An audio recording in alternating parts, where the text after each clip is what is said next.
Hello and welcome to BOI Weekly. I'm Kayode Alayode. Katsina State, northern Nigeria, had gained a reputation as a commercial center for trans-Saharan trade even before the Fulani conquest. Today, Katsina still boasts of natural resources, leads in the production of certain commodities as well as a wide array of food crops, which it grows all year round through dams and riverbank farming. What's more, the Lakaji Corridor, a strategic transport conduit which supplies food and goods for local and regional trade, runs from Lagos to Kano and carries commodities out of Nigeria through Jibiya local government area into Niger's agricultural market in Maradi. Going by a 2015 projection estimate, over 7 million people currently live in Katsina State, occupying an arable landmass of over 24,000 square kilometers. These are some of the advantages the Katsina State government hoped to maximize when it recently organized an economic summit, opening its doors to both local and foreign investors. You can bet the Bank of Industry was one of the major partners. To be sure, the Bank of Industry that same week commissioned its branch in Katsina State, and on the same day launched a 2 billion counterpart funding with the state government to support new and existing businesses there. We'll show you how it all happened in just a moment. Stay close.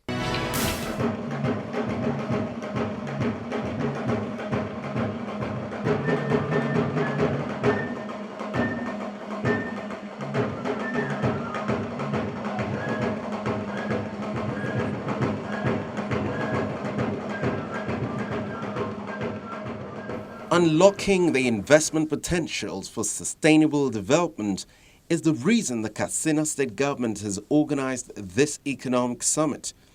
It has become clear that with the best intentions and abundant resources, hardly can any state reach its potentials without the right partnerships.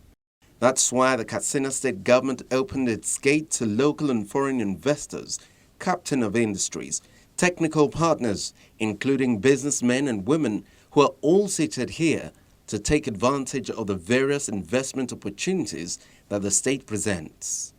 President Muhammadu Buhari was also there to declare the conference open.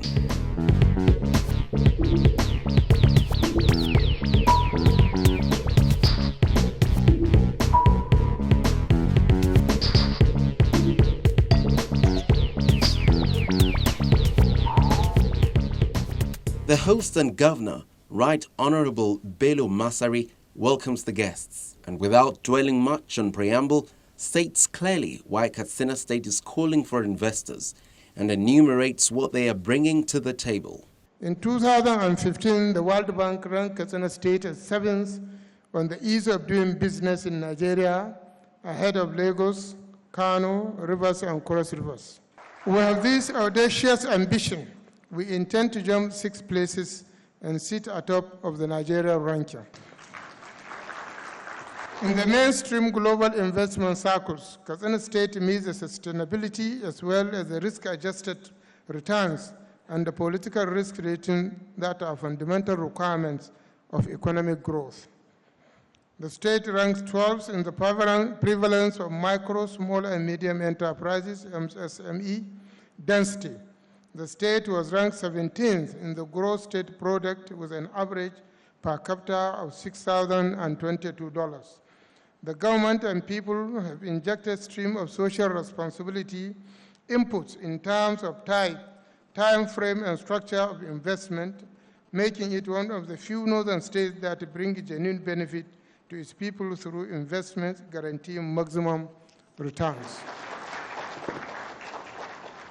President Muhammadu Buhari, who also hails from Katsina State, while declaring the summit open, says the journey Katsina State has chosen to embark on is a long and tough one, but quickly adds that he would only urge them on because it's a rewarding one.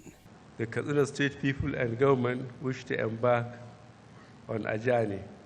It is a long, tough, but a highly rewarding journey. But there is an old African proverb which says, I quote, "If you want to go fast, go alone. If you want to go far, go together." unquote. I suspect this is why saying must have informed the Katsina state government decision in convening this summit. Obviously, Katsina state government and people are on a momentous journey. But this is one journey they must have realized they cannot undertake alone. That is why they invited the international business community to join them. It is a journey into a spectacular transformation through people and resource mobilization and optimization. There will be a steep learning curve to master, and initially at least the terrain will be exceedingly challenging. Despite initial doubts, I quote, "Can this happen?" Unquote. The spectacle of international quoted companies, regulators, leaders of industries assembled here today should make your effort not only that much more rewarding, outcomes more promising, but the destination reach faster and easier. The road will be that much more inclusive and sustainable. Honorable Minister of Industry, Trade and Investment, Dr. Okechukwu Enelama, represented by the Minister of State, Trade and Investment, Hajia Aisha Abubakar, in a goodwill message says dwindling income from oil in the face of poverty and unemployment makes the idea of an investment summit laudable, to say the least. I sincerely commend the organizers of this event for coming up with this laudable initiative at a time when our country is faced with grave economic challenges. We all know that the price of oil, which accounts for 75% of government revenues and 90% of foreign exchange earnings, has gone down by about 70% since mid-2014. The negative impact of this on the nation's economy, ranging from government finances to investment flows to currency valuation, has been significant. Last year, our GDP growth dropped to under 3%, the lowest in 15 years, from an average of more than 6% in the decade between 2005 and 14. Our foreign exchange reserves are down to their lowest levels in more than a decade.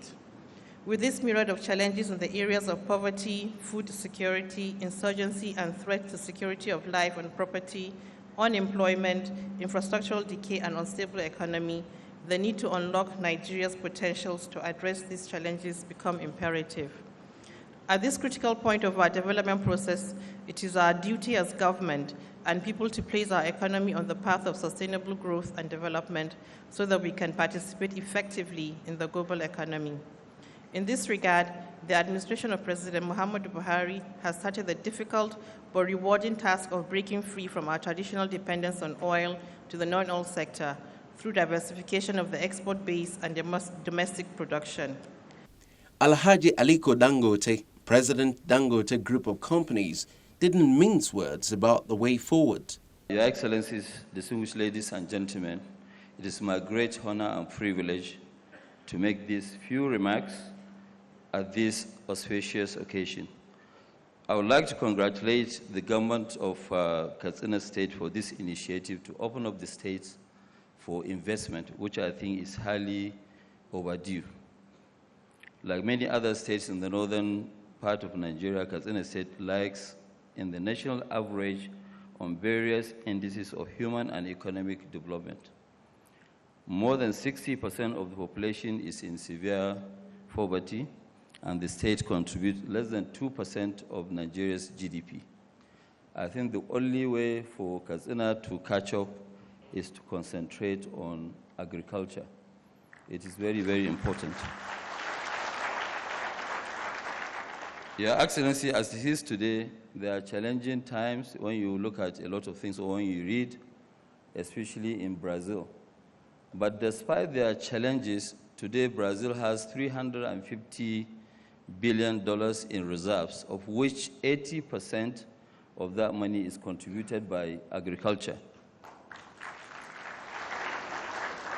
And I think it's a lifetime opportunity, which I think God has actually given to us by repositioning things where oil has gone down. But I think it's not a curse. It is for us to invest, to diversify the economy. We've been relying on oil, which I believe oil is very, very unreliable. He takes the liberty to present his company's investment scorecard to the president. One of the things that Your Excellency that we are doing today is that we are trying to take Nigeria to the next level. We are building the largest Lagos prison. I'm happy the Governor, His Excellency, is here, who has actually given us a lot of support. I think the Governor has visited our site maybe twice as much as myself. Your Excellency, we are building the largest single refinery in the world, which is 650,000 barrels per day. It will not only eliminate queues, it will make Nigeria to be the largest exporter of petroleum products by end of 2018. Your Excellency, we are also doing a petrochemical. Our petrochemical is 1.3 million tons, which is 10 times the LMA petrochemicals that was built by the federal government in 1988.